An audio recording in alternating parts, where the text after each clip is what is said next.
नमस्कार शेतकरी मित्रांनो, स्वागत आहे तुमचं आपल्या कृषी कन्या यूट्यूब चॅनलवर। बघा शेतकरी मित्रांनो, आजचे हरभरा बाजारभाव लाईव्ह व्हिडिओच्या माध्यमातून आपण बघणार आहोत।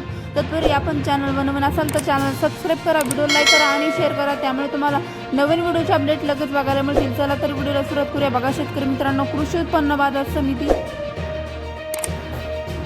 पुणे आवकाली 40 क्विंटल, किमान दर 7100 रुपये, कमाल दर 7400 रुपये, सर्वसाधारण दर 7250 रुपये। पुढील बाजार समिती चिखली आवकाली 30 क्विंटल, किमान दर 4050 रुपये, कमाल दर 4700 रुपये, सर्वसाधारण दर 4375 रुपये जात आहे चाफा हरभरा। पुढील बाजार समिती अकोला आवकाली 9 क्विंटल, किमान दर 7400 रुपये, कमाल दर 7400 रुपये, सर्वसाधारण दर 7400 रुपये। धुळे आवकाली 30 क्विंटल, किमान दर 4425 रुपये, कमाल दर 4425 रुपये, सर्वसाधारण दर 4425 रुपये जात आहे लाल